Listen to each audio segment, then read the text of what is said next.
Tanda-tanda kebangkitan Aprilia makin terlihat setelah pembalap andalannya Aleix Espargaro merebut pole position kedua musim ini seusai menguasai kualifikasi kedua MotoGP Catalunya. Sabtu, tanggal 4 Juni tahun 2022. Seperti yang diketahui, pembalap Aprilia Racing menjadi yang tercepat pada Q2 di sirkuit de Barcelona Catalunya Spanyol kemarin. Hal itu sejatinya sudah bisa diprediksi sejak hari pertama MotoGP Catalunya. Jumat, tanggal 3 Juni tahun 2022. Pembalap asal Spanyol tersebut tidak terkejar pembalap lain sejak latihan bebas kedua, FP2. Puncaknya di Q2 Espargaro mampu lebih cepat dari dua rival beratnya musim ini. Sementara Francesco Bagnaia, Ducati Lenovo Team, berada di posisi kedua. Sedangkan juara dunia yang juga pemimpin klasemen sementara Fabio Quartararo, Monster Energy Yamaha, berada di posisi ketiga. Pada lomba yang digelar Minggu, tanggal 5 Juni tahun 2022, ketiganya akan start dari baris terdepan di sirkuit Catalunya. Tidak hanya mencetak pole position, Espargaro juga membuat rekor baru sirkuit. Ini kali kedua dalam satu hari, Espargaro dua kali mematahkan rekor lap sirkuit. Pada FP3, Sabtu pagi, ia mempertajam rekor sirkuit yang dibuat Quartararo pada MotoGP Catalunya tahun lalu. Bagi Aleix Espargaro, inilah pole position keduanya di MotoGP musim ini.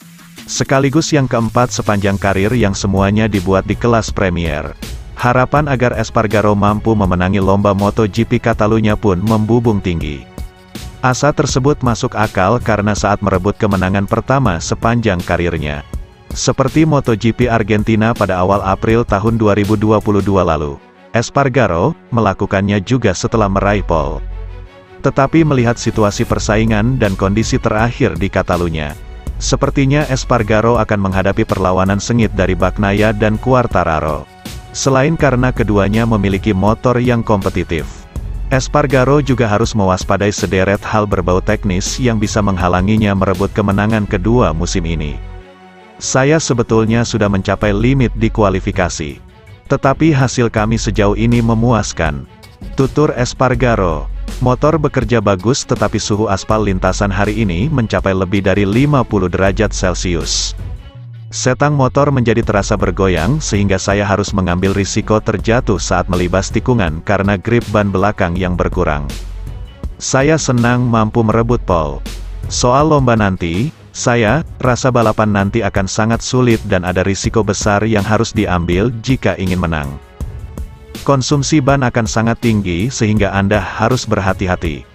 Di FP4 kami mampu membuktikan diri sangat kuat dan saya berterima kasih kepada Maverick Vinales karena kecepatannya membantu saya saat membuat qualifying lap.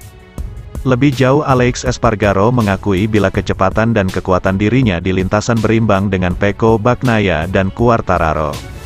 Menjelang lomba MotoGP Catalunya, Espargaro masih berada di P2 klasemen dengan gap hanya 8 poin dari Quartararo di puncak. Sementara, Bagnaia di posisi keempat dengan selisih 41 poin dari El Diablo. Saya senang dengan atmosfer rivalitas seperti ini di lintasan. Kami memang rival di trek tetapi di luar, mereka semua pria yang baik. Saya senang memiliki hubungan pertemanan dengan mereka. Pungkas Aleix Espargaro.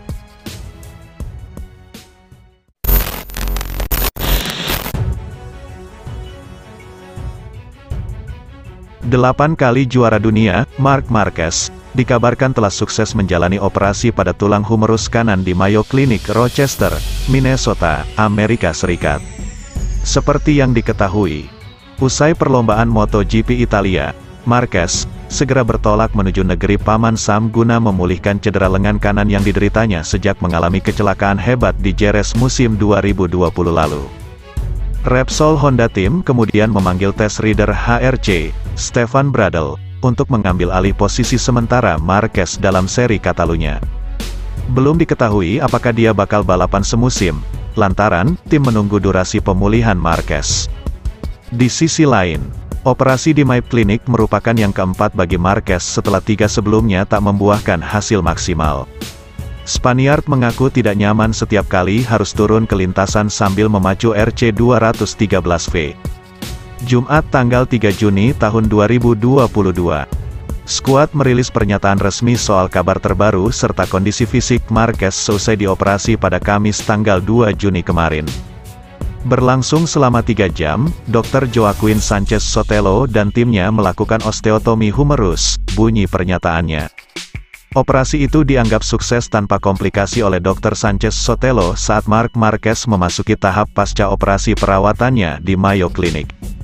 Marquez akan tetap berada di AS selama beberapa hari mendatang untuk menjamin pemulihan segera pasca operasinya.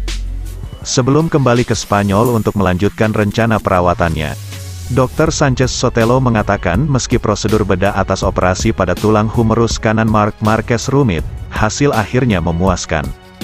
Pembedahan terdiri dari melepas 2 skrup proksimal dari pelat posterior yang sebelumnya ditempatkan oleh Dr. Samuel Antuna pada Desember tahun 2020. Diikuti dengan osteotomi rotasional humerus.